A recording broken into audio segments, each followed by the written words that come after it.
Lochani, ngiyanamukela ku-episode yethu yokuthoma ngaphasi komthebulo ogadangisiweko. Leli hlelo ikesi yawantu. Namhlanje sike angikhambi ngedwa begodu ibizo lami ngingudorhodere Lungile Mabhena, kodwa nenkundleni zokuthindana ngaziwa ngoLungile Nika Kelon Mabhena. Namhlanje sike ngithi angizokuphendula imibuzo etshisa abanengi. Asikhulumeni ngamaNdebele ahlala eZimbabwe ukuthi babobani bamaNdebele na nofana amaNdebele ngithi kuphela amanzunza namanala. Asikhulume ngokuthi bobana bosibindi, waye angubani umzilikazi, waye ayingwenyama ikosi nofana waye amthumbi wesizwe thizeni. Namhlanje sike ngithi mina ngingazokuphendula imibuzo leyo, angiyazi. Ngiphethe ubaba la uAlik Ndongwane Sibindi ozositshela ngokudephileko, asibonise ukuthi kuhle kuhle bobani abantu beZimbabwe, bazibiza bathini, abathwakazi, amahlabezulu, woke amagama lathina ayasiconfuse nasesiqoqa ngawo. Ngiyanamukela ke Locha qhegu lami ninjani? Hayi ngiyaphila Mabhena. Nathi siyathokoza. Ngibawa ukuthi ubaba azihlathulule kancane, usinikele kancane ibiography yakho, uthi ungubani, uneminyaka emingaki, empilweni yakho wenzeni, wakhamba kuphi amazwe, izinto ezifana nalezo. Nje uthatha ilanga lo. Kodwa ke ngiyashaya nje. Igama lami ngokuzalwa ngu-Alik Ndolwane Sibindi. Engubani-ke uSibindi lo? uSibindi uzalwa esigabeni esithiwa koNdolwane ePlumtree. Ngomdabu size lapha nesizwe samaNdebele sihamba lo mzilikazi. Engubani umzilikazi lo? Umzilikazi wayelibutho linye noMagodonga kuChaka. Yena-ke sebone ucuku lukaChaka ngaphambilini, wasuka wabaleka nabantu abathile, weza lapho sokuthiwa yiPitori kathesi, uze abantu abaningi bakwazi. Niyabona lapho kunephalamende yasePitori eMzantsi Afrika, ihleli esibayeni sikaMagodonga. Nxa sitshelwa ngomndeni wakho, kwakuyisibaya. Ngokuhlala wathola-ke kunabantu lapho uceku kwezebutho wabashaya, wabasa ngaphansi kwawo, baba-ke ngabantu bakhe, waba yinkosi uSibindi. Ngobana nje wayeyinkosi, umzilikazi wezwa ukuthi uMagodonga uhleli kahle, wabaleka naye sebaleka ucuku lukaChaka, wazocatsha kuye uSibindi uMagodonga. Eselapho-ke wabona ukukhalipha kukaMagodonga, ikhona abumba icebo lokuba adilize umbuso kaMagodonga awuthathe. Wathi, mkhulu, akunasishebo, asithi amajaha ayezingela. Wabutshwa kamabutho wonke, yena wagodla amanye amabutho. uMagodonga wachiya izalukazi namaxhegu, wasengenela izalukazi namaxhegu ezibulala kunye noMagodonga umzilikazi. Wayethe esebabulele lawo bantu, wasebutha intsha yonke labantwana labomama balandela abafana ekuzingeleni. Wathi, ngibona mina ngedwa, izilwana sezibuyile. Izilwana kwakulibutho likaChaka selilandela umzilikazi. shaya maxhegu nezalukazi baqeda ngase ngithatha abantwana laba ikumbaleka insizwa nabo kini lapho ukuya kwabo eqonda eMosika. Lapha afika ahlangana khona wayengasilutho umzilikazi, wayelibutho nje. Inkosi eyayiphethe abantu kwakunguMagodonga usibili namabhena, babe bantu umuntu munye lo, abantu bayozalwa umuntu munye. Okay. Yeah. So mkhulu ngifuna ukuthi sihlalise kuhle. Nasikhuluma ngoShaka sikhuluma ngoShaka Zulu wakasenza ngakhona. Nasikhuluma ngoMagodongo sikhuluma ngoMagodongo wayingwenyama yamanzunza ngaleso sikhathi. Yeah. Namhlanje samanzunza kaningi bazi babantu bakwaMahlangu. Ukuthi babantu bakwaMahlangu. Nasikhuluma ngoSibindi sikhuluma ngomunye wayindodana kwaMabheno ayingwenyama kwaManala ebukhosini bakwaManala. Yebo. Bengifuna ukuthi sihlalise kuhle mbukeli ukuthi ningazibuza ukuthi sikhuluma ngabo bani. Bese nasikhuluma ngomzilikazi sikhuluma ngomzilikazi kaMashobane owaye ayilindungo. Yeah. Siyathokoza.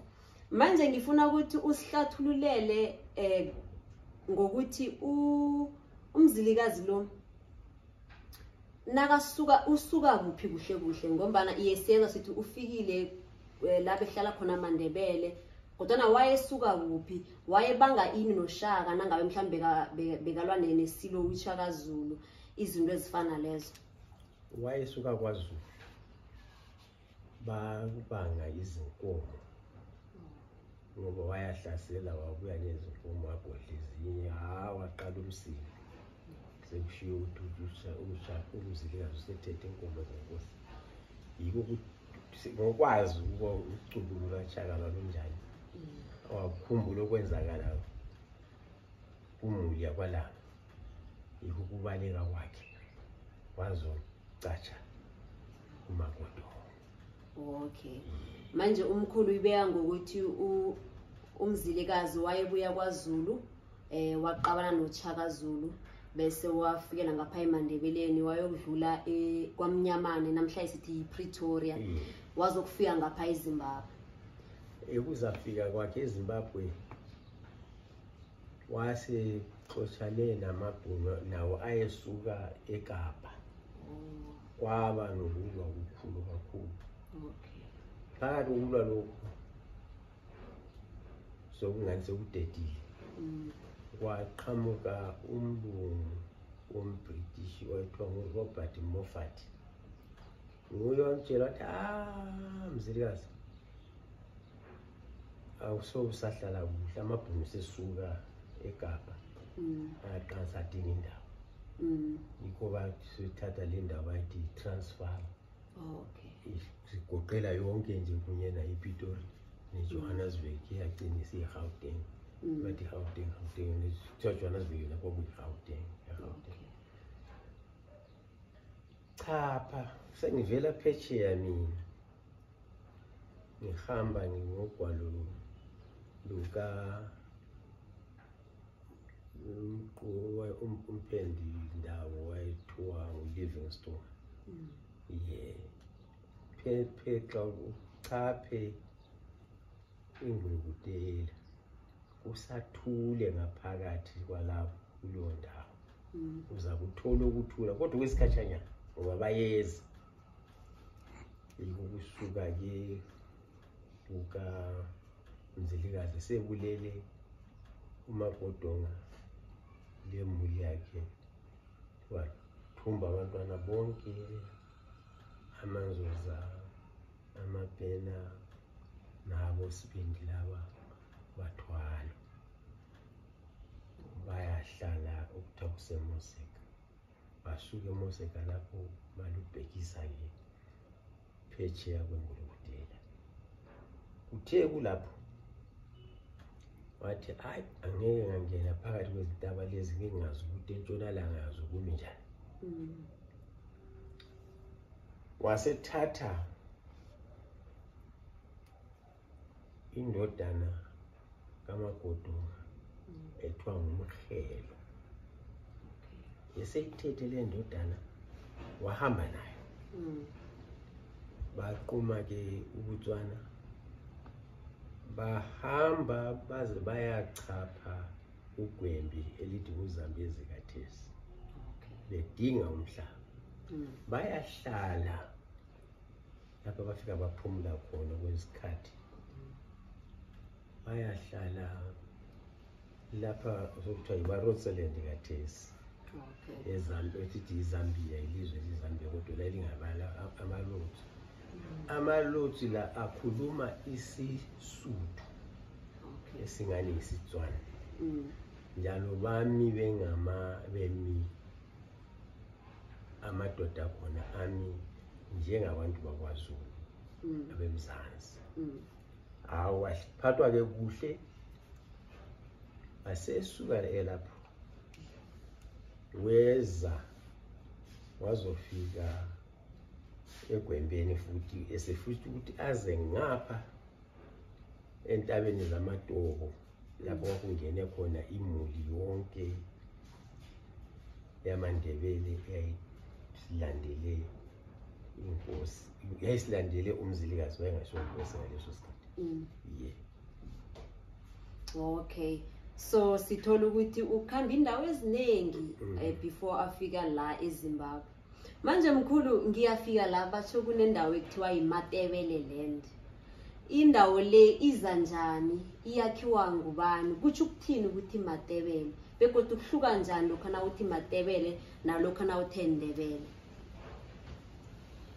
Right, ibala abantu besitswana uthi nde kuyabakhathaza bathi de njalo baphinde kube kabili nxa uthwele ihawu nesitswana kuthiwa lithebe abantu abathwala ithebe bathwala ihawu so kokuphambanisa ke thina sathi singamaNdebele abatswana bathi Matebele amakhalanga la ayigcwele kulindawo labantu besisilini bathi Matebele abantu abathwala ithebe. Mkhulu ithebe le yini kho bahlathula mhlamba bayazi ngesingisi kathesi sithi shield. Abantu abahlala bethwele niyezwa isiviko isihlangu ishield. Ishield. Bese nasenihlala la umzilikazi waba yinkosi ke. Wase bayinkosi ngoba kungekho ngahlala bephethwe libutho. Bese nakafika la uthole kunabantu nofana wathola indawo ilihlathi wahlala wathi thina sihlala la. Bilihlathi elinabantu besikhalangeni ikakhulu abanikazi bendawo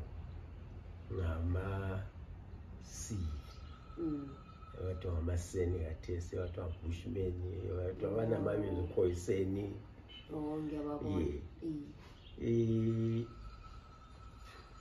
laba bantu ke bengaso abantu abodlane ukuthanda bahle siza bahle bakhothamisa amakhanda phansi kabulwanga notwana kwamukelwana yikho ukuzalwa kwendawo okuthiwa iMatebele bathi Matebele indawo yamaNdebele labo basebethatha ulimi lwesiNdebele amajaha afundiswa ezebutho ngoba izaziqiniswa kakhulu omama bafundiswa ke ukulima ngiseZambezi eZambezi lapho wafika ke walahleka kathesi umzilikazi ehamba lo mhelo kaNdolwane okaMagodo lapho engiphuma ngizalwa khona insika yami besuka le kulwanika baphiwa abantu bokuthwala impahla phakathi kwakulemina intombi yaboNgweni lawo bantu kathesi ukuthi bathi sebeseZambezi okule hotela le yakathesi ethiwa yi-Azambezi entshonalanga yayo akwakhiwanga kodwa ngumzanzanyana kwakhona wakhiwe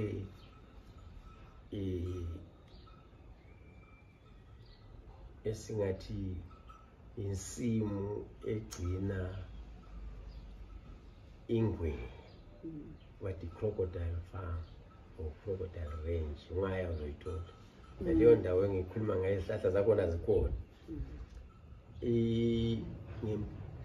Mpumalanga kwayo leyo ndawo kunewetela kuthiwa yi-Azambezi kathesi yathi ukuthi umzilikazi azi ukuthi labantu bakhe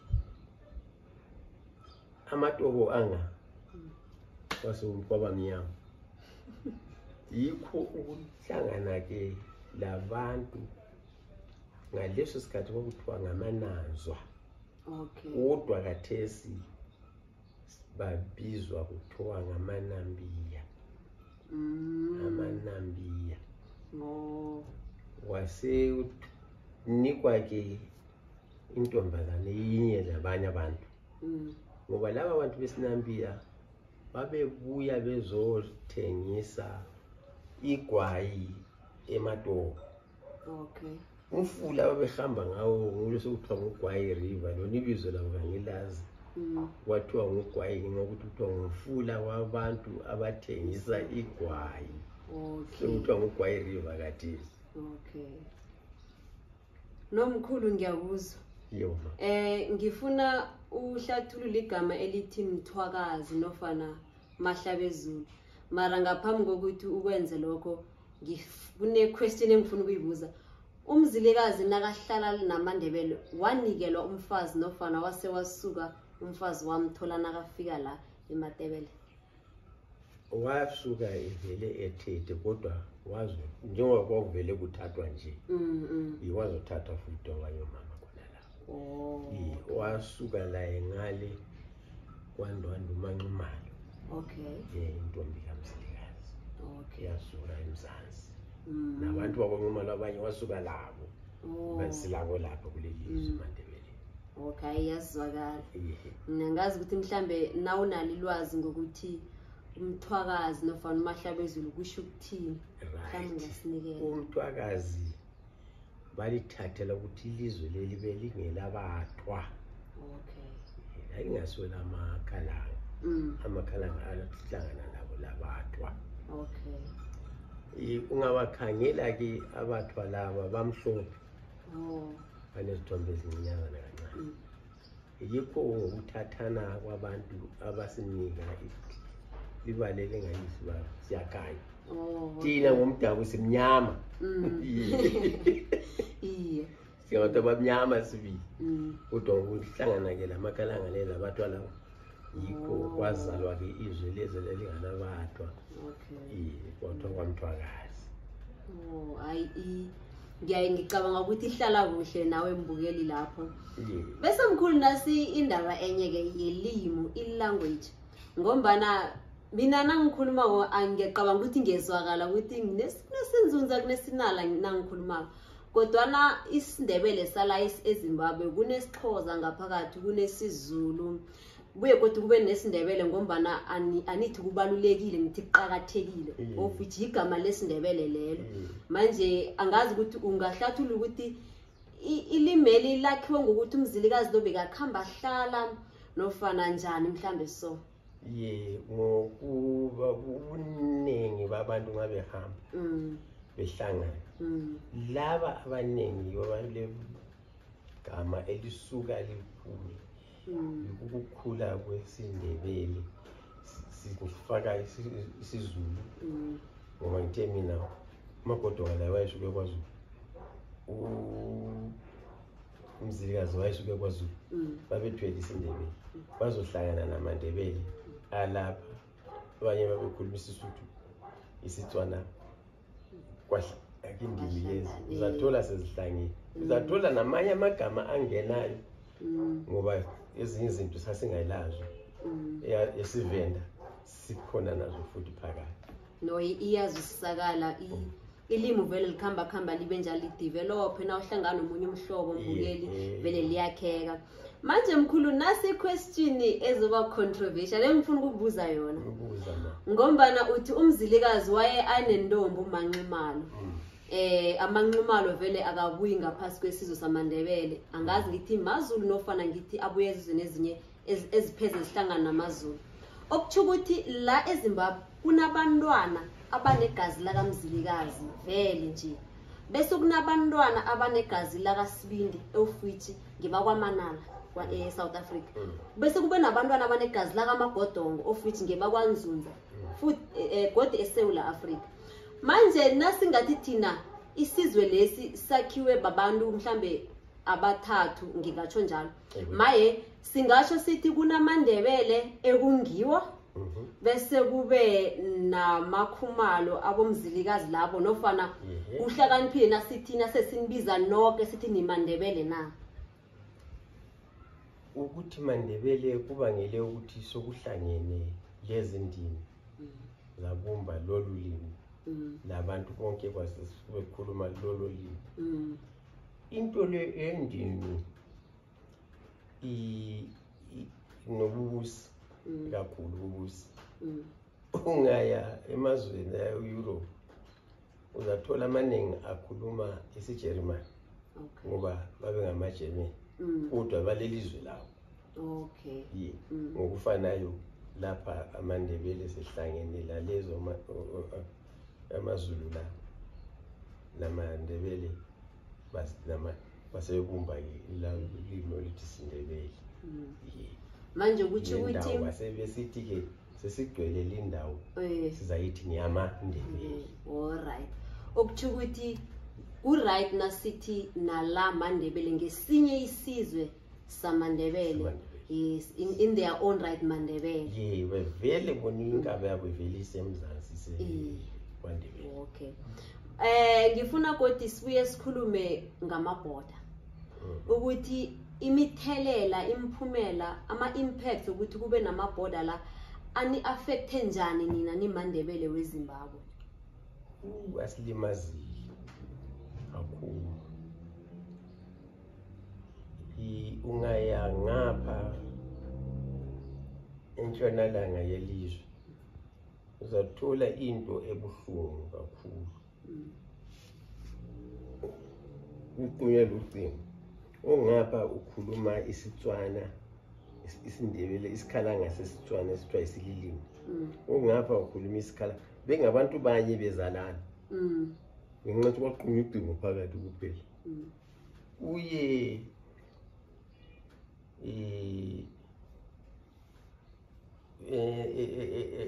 entshonalanga yelizwe ngingathinta ngokwaziwa ngathiwa iVictoria Falls. Ungaya ngale kwakhona kokutswana bakhuluma isiTswana. Bakhuluma isinambiya esilesilozi. Okay. Isilozi ngilaba ekuthiwa abelozi. Abelozi abavela abakamwalwane. Uchaphe ngale ngamalozi wakhulumisa. Ubuye futhi ngapha kuyoZambezi. Ngapha kulaba khuluma isiTonga. Ngaphetsheya kulaba khuluma isiTonga. Uphambanisa abantu kakhulu lokuthiwa ngamabhoda. Okuthi ukuthi abantwana bomuntu abenza isiko linye kodwa nabasakhona ukuzwana ngombana wena ungeweZimbabwe wena ungewabo. Okay, no iyazwisakala. Kusixazulule kwasihlakaza kakhulu. Kwasibulala le nothweni. Okay. No ngiyazwa imbongo zalabo Nyathi bonqumalo boNdlovu ngiyazwa nezamaXhosa ngathi zikhona. Mkhulu mingaki imihlobo bila enangaba amaXhosa la yakhona vele akhona amaXhosa ahlala la eZimbabwe. Bakhona sibili balixekanyana. Banendawo yabo. Abantu babesithi kusefingo. Okay. Laba ke bona kabazanga ngokuthunjwa.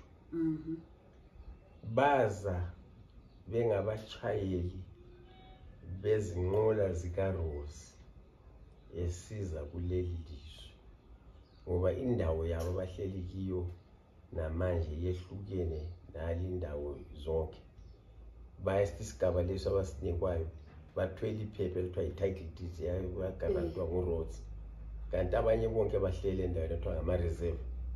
Bese uRose lo ngubani kuhle kuhle? uRose lo nxa silandela imbali yakhe ngumntwana wamaBritish wagula kiwe i-TB tuberculosis ufuba wase kuthiwa kabuye e-Afrika kulelanga elichisa kakhulu hlezi zaphela weza wahlala eCape Town wasethi ngokukhalipha ngokwayefundile waqala ukupheka i-ice cream ephekela abantu abagebha idayimana eKimberley Nanzambeka umlando khona lapho sifanele simbhadalise ngoba kuya le TB sasingena TB hayi sombeka umlando wathi nakaye eKapa vele kuzele wona amaXhosa nakeza ngapha beza njalo ke ngokukhalipha uRosie wase ngenxa wase le mali bethenga i-ice cream bephuma phansi ukuchisa emgodini bathenga i-ice cream eningi wanotha kakhulu waba le mali eningi yayisiphosi edlula iBritain England yikho uRosie ke wase hlangana ke lama-British balandela abantwana bakaMzilikazi owabathatha kumagodo wazofika kuleli lizwe yakho sekuya lezi mbongolo lezi shayile izinqola lawa maXhosa mkhulu ngiyakuzwa uthi kunamaXhosa ane title deed banendawo la bahlala khona banayo inkosi imuli yabo ikhona ngoba ubabeka inkosi ebalulekileyo njengayizolo kwabanzima banenduna ethiwa nguNdondo banenduna bathi nguNdondo inkosi labo mana inkosi yabo Ndondo njengoba nje wayafika kuDakamele ekuqaleni uDakamele ube ngaphansi kukaKhumalo uMaphiko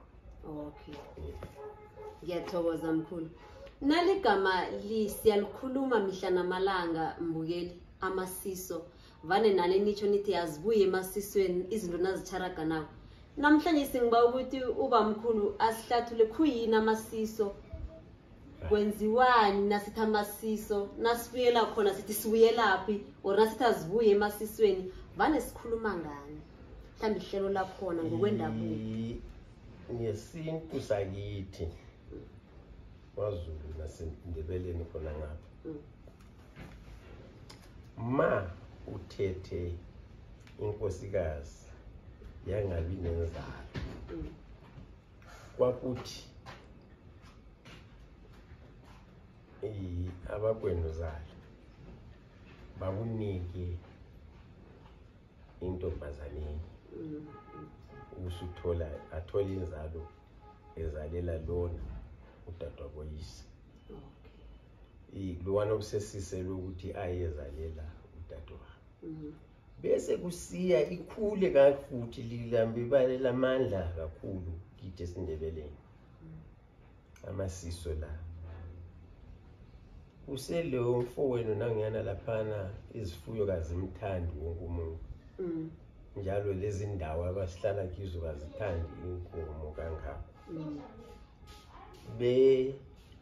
sezithi ngale ziphele seziphelile kwakuqunywa umhlanje ukuthi anikezwe lwana loba omunye nje phakathi kwisigaba bonakala ukuthi uyaswela kakhulu wayesiselwa inkomo wayenika inkomo lezo azizinike ukuthi kazeluse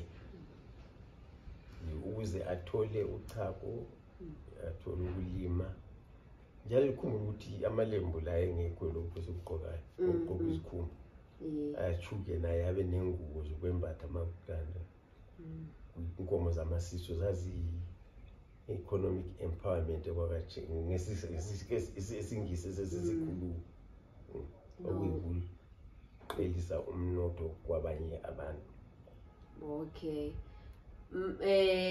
ngokumuzwa ubamkhulu uthi amasiso bekungilokho ukuthi abantu nabahlala ngesintu bebalekelelana umuntu nangaba akananzalo kubuyela kwabo kuthathwe enye intombi udadabo azokubeletha mhlawumbe ngoba nganambeleko nalokho na unganakudla bakunikela ikomo bathi no ikomo le irage uyinakelele nakuphuma ibisi uyadla bese nayo iyazala-ke emakonyana uyakhona ukuthi nawe uwenze inkhumba umbathe.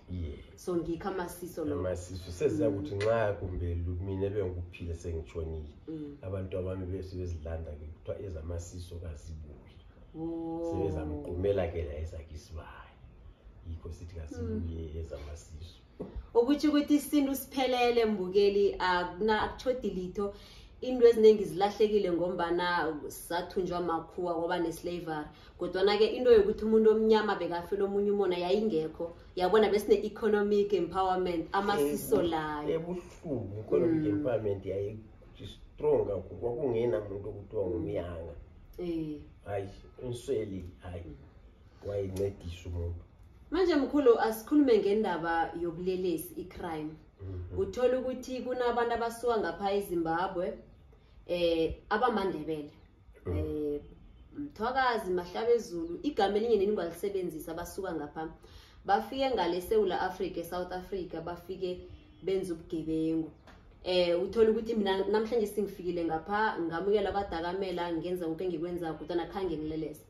Manje mkhulu njengoba wena ungewala eZimbabwe ungathini ngobugebengu obenziwa abantwana bangapha ebathi nabafika ngale kwaNdebele nofana bafika ngale esizweni South Africa bafike bagange into le ibangelwa yini mhlambe yini ebayenza ukuthi bagange ukuthi mhlambe ba greedy nofana bamukelwa kuhle nofana sekulelesa vele ngombana umuntu uyaganga. Yebo ngiyakuzwa.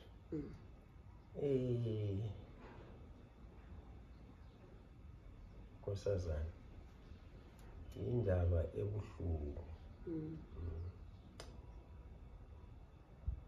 Kusukela emuva ku-18th century abantwana balapha eMandebeleni vele besebenza eMzansi.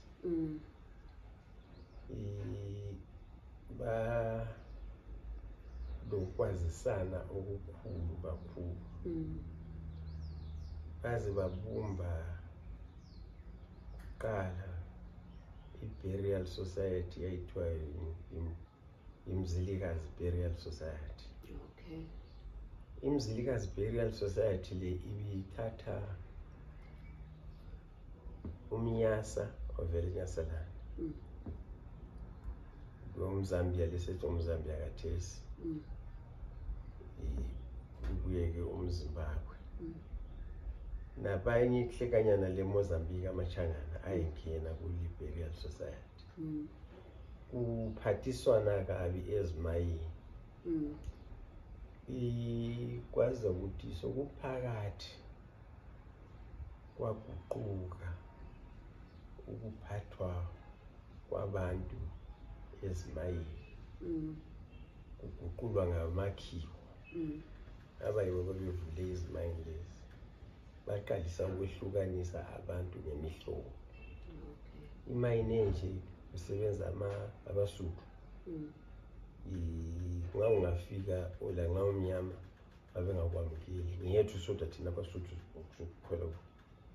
Nalaphayana futhi le ngiyabatswana kodwa le ngamanyasa kodwa le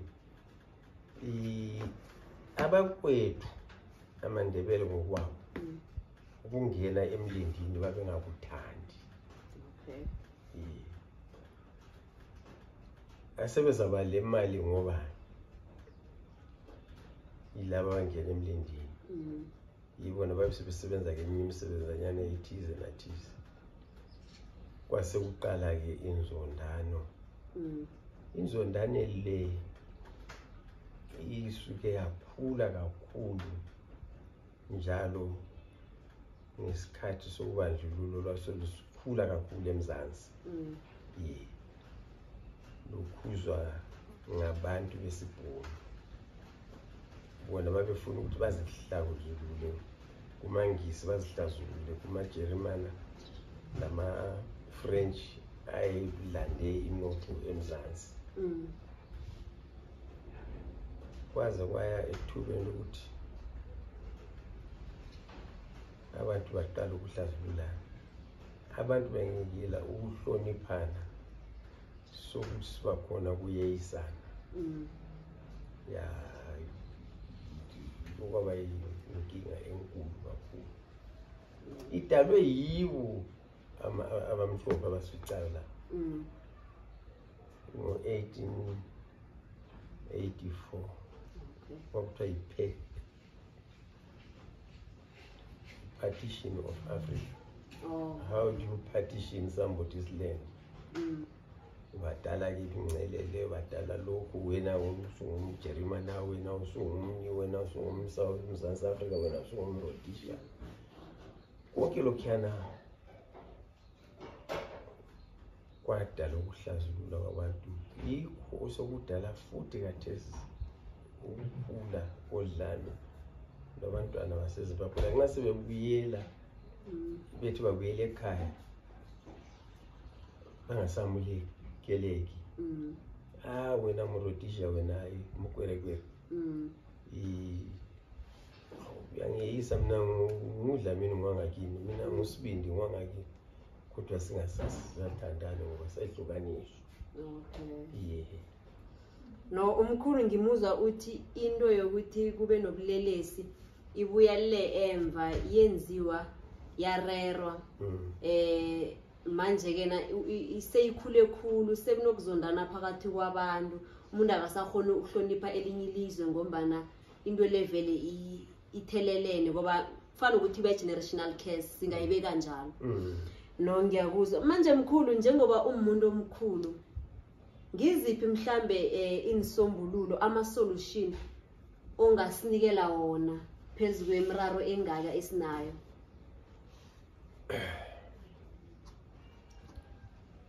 Iphose yenzakala ukuthi sihlangane. Ngikhumbula silweli lizwe leli i-ANC ise Tanzania, eTanganyika, lathi kuZAPU abeRhodesia siseTanganyika, besiphosesa amanyana.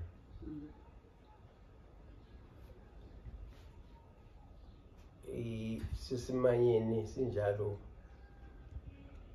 sabuyisa ifront Southern African Front izokulwa lapha.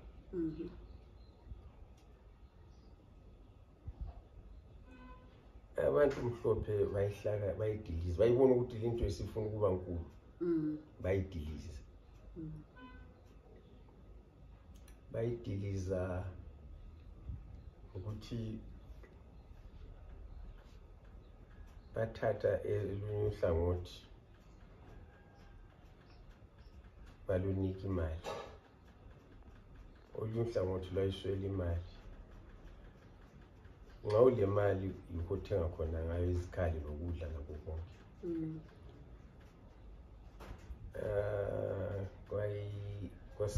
Kwalimaza umanyano lokuthi sibuyisele indulo yethu yokuthandana. Bayidiliza kakhulu, bayidiliza sibili kwaze wayiletha usimo esesikiso kathesi. Ngileqiniswa ukuthi ibutho leMkhonto weSizwe, lebutho leZIPRA, ethiwa iZimbabwe Revolutionary Army, bebehlala ndawonye ngoba sikhuluma limi linye. Bakubona ukuthi lo ukungena kwabo bahlazulula futhi ukuthi basihlanganise. Lapha kithi basihlangulule. Ngiyakwazi ukuthi neMzansi balihlazululile, amaXhosa besehamba kodwa ngoba inhlanganiso kaLokuzaleni yamaXhosa. Beselihlazulule sibili kungasezwana. Umuntu ohlanyela efuna ukuthi wena nxa lisilwa yena avune. Okay. Ngiyayizwa ngomba nasinento bathi divide and conquer. Ngizwile baba uSibindi begodwa mina ngifunda okuningi. Interview yethu izokuphelela la. Ngisiqoqisene kamnandi. Mbukele ekhaya namhlanje singifundile ngingazi wena. Sitholile ukuthi umzilikazi wayengasiyinkosi kodwa wathumba abantwana bakwanzunza bakamagodongo, wathumba nebakasibindi, wabulala ingonyama lezo zombili. Akapheleli lapho, wathatha nabanye abantu nasoloku akhamba amazwe, akhamba athatha abantu, wabe wayokufika la eZimbabwe, wakha indawo le kuthiwa iMatebeleland, wasumbula ubukhosi bakhe-ke. Kungakho namhlanje sinila eZimbabwe sinamandebele. Ngokwahlukahlukana uZulu umkhulu nakakhuluma ufaka abelozi, ufaka amanyasa. Into engifuna ukuthi uyazi namhlanje ukuthi nasikhuluma ngamanguni nofana ngabanguni, asikhulumi ngemhlobo emine yeSewula Afrika, amaXhosa, amaZulu, amaswazi namandebele kwaphela. Kodwa eTanzania kunamanguni, eZambia kunamanguni. Manje ke asifunisaneni sazi ukuthi ubani ngubani ngoba ekugcineni we come from the same mother. Ngiyathokoza ukuthi ubukelile. Sizokuba nenye godi episode la sikhuluma ngakhona usikhuluma khona ngemilando, ilimo kanye namasiko mpilo ngaphasi kwesintu. Yikesi yakwantu, konke okukhanya nofana umkhanyo ofunayo ngesintu uzokuthola lapha. Siyathokoza.